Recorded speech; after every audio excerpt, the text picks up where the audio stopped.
Bonjour, bonjour. Aujourd'hui, on se retrouve pour parler de gestion d'énergie. Alors oui, je sais, ça fait un peu plus d'un mois, je crois, voire même deux, que je n'ai pas posté, que j'ai posté aucun podcast, aucune vidéo, je n'ai donné aucun signe de vie.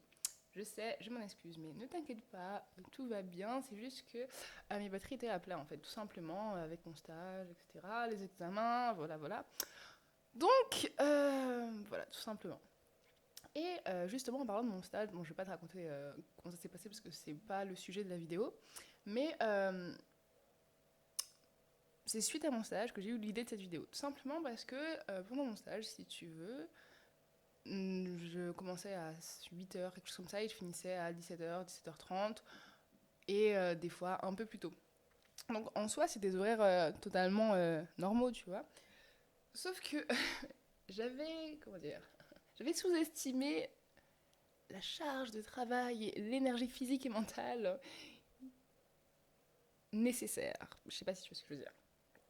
Et au début de mon stage, je me suis dit, bon, d'accord, j'ai 2 heures là le matin, 2 heures là le soir, non, non, ok, je vais pouvoir filmer, je vais pouvoir écrire un script et tout, non, non, non.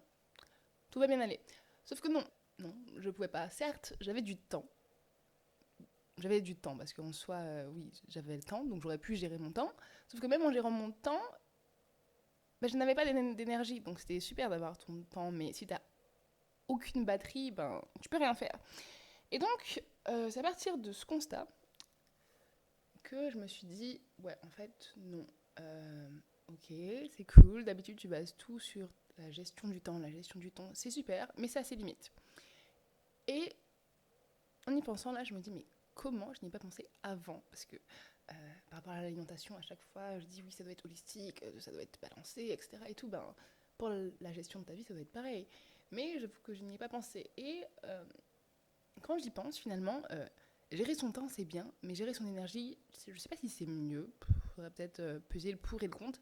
Mais en tout cas, c'est tout aussi important.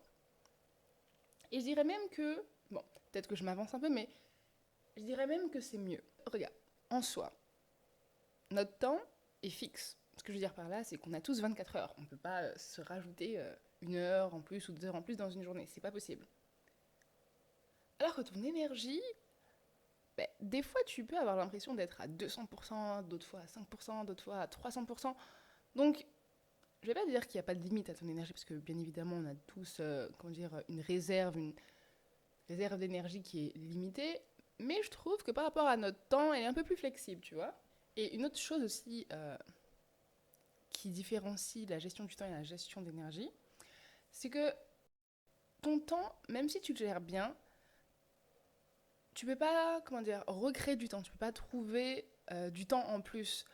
Même si on a tendance à dire oui, ok, là j'ai fait en sorte de trouver du temps en plus, mais non, en fait, t'as pas trouvé du temps en plus, t'as juste utilisé, disons, le temps que tu utilisais, je sais pas moi, euh, pour faire une activité A, pour faire l'activité B, finalement. Mais au final, t'as pas trouvé du temps en plus, t'as juste switché, en fait, euh, où tu allais utiliser ton temps.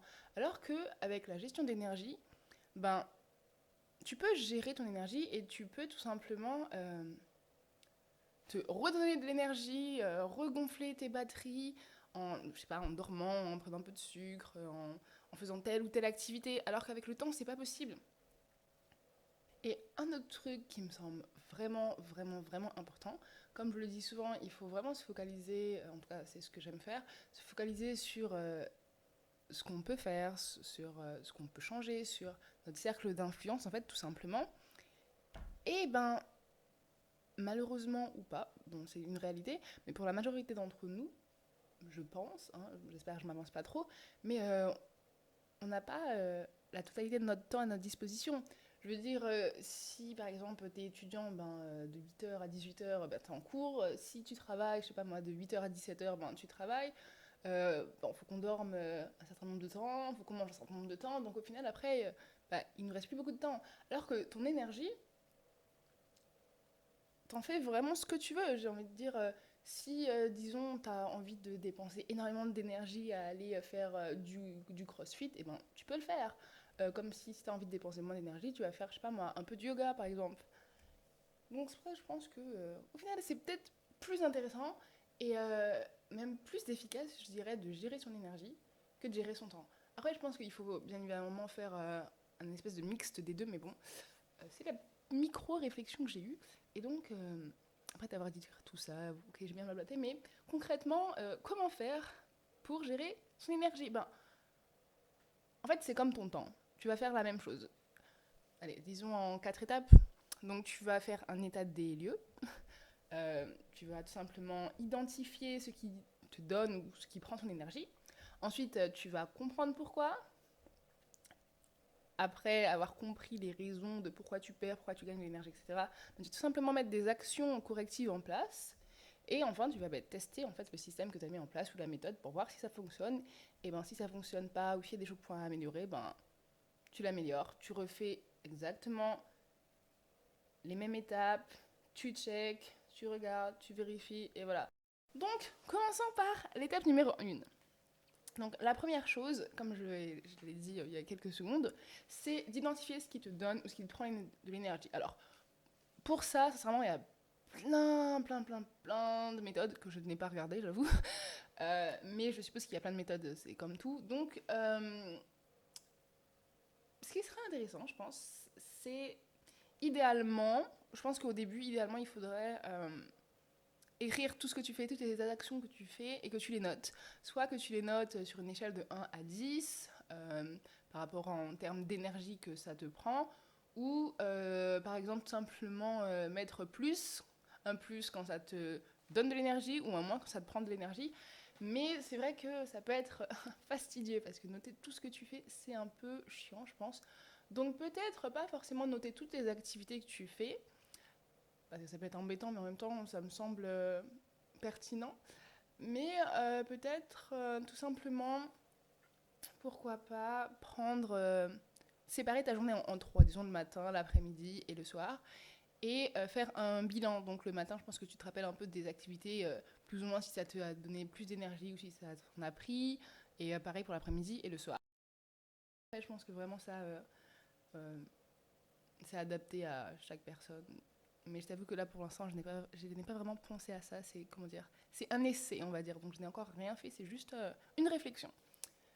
Ensuite, pour la deuxième étape, pour le comprendre le pourquoi, ben, tout simplement, si... ah oui, forcément, pour comprendre le pourquoi, après, avec toutes les données que tu as eues, tous tes plus, tous tes moins ou toutes tes évaluations de 1 à 10, eh ben, tu peux faire un espèce de graphique où tu auras tout simplement le temps et ton niveau d'énergie et ensuite faire une espèce de courbe pour voir les moments où tu es down, tu vois. Et ces moments où tu es down, et ben, par rapport à ce que tu as fait, tu peux te demander pourquoi. Ben, je sais pas, par exemple, disons que. Voilà, on va prendre une journée type. Disons, tu te réveilles le matin, ok, on part du principe que ta batterie elle est à 100%. Ok, je sais pas, tu te brosses les dents, tu prends ton petit déjeuner, tu fais un peu de sport ou que sais-je. Et disons qu'après ton sport, euh, ça t'est redonné de l'énergie. Non, ça t'est pas redonné. Disons qu'après ton sport, t'es perdu un peu d'énergie. Donc, t'es un peu. Bon, tu vas peut-être pas mettre un moins, mais un plus et un moins, voilà. Pour dire que ça commence à descendre. Et disons que vers 11 heures, quelque chose comme ça, je sais pas, ça fait 3 heures que tu travailles, et ben là, t'as mis un moins parce que ton niveau d'énergie, il est super bas. Et ben, le pourquoi, ça pourrait être peut-être que t'as travaillé 3 heures sur ton ordi sans faire de pause, et donc c'est peut-être pour ça que t'as perdu de l'énergie, et donc une chose qu'il faudrait faire, ben, c'est trouver un moyen de remettre de l'énergie dans ton corps, dans ton système. Donc voilà, je sais pas si tu vois ce que je veux dire, mais en gros, il faut que tu comprennes pourquoi telle ou telle activité t'a donné moins d'énergie et pourquoi telle ou telle activité t'a donné plus d'énergie.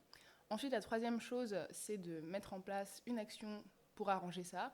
Donc ça peut être, par exemple, si c'est un manque d'énergie physiologique, je sais pas, tu peux prendre, manger tout simplement. Si c'est physique, peut-être faire une petite sieste. D'ailleurs, les bienfaits de la sieste, on en parlera si tu veux. N'hésite pas à me dire en commentaire si ça t'intéresse, parce que moi, la sieste, franchement, c'est la vie. D'ailleurs, je sais pas si tu le sais, mais dans certaines entreprises, c'est, je vais pas te dire une obligation, mais c'est culturel, tu vois, tout le monde fait la sieste. Voilà. Donc, tu peux faire une sieste, ou je sais pas, disons si ce, disons si c'est un problème au niveau de ton énergie émotionnelle, je sais pas, parce que tu n'arrêtes pas de penser, et ben tout simplement, d'aller faire une petite marche dans la nature pour, tu vois, libérer ton esprit. Simplement essayer de voir. Et ensuite, tu testes. Voilà, c'était un vraiment tout petit podcast qui était, comment dire, très peu organisé, très brouillon, mais bon, c'était juste un peu pour t'expliquer les raisons de mon absence et te partager ma petite réflexion. Et voilà, je pense que dans les prochaines semaines, voire les prochains mois, bah, je vais travailler sur ça, sur apprendre à gérer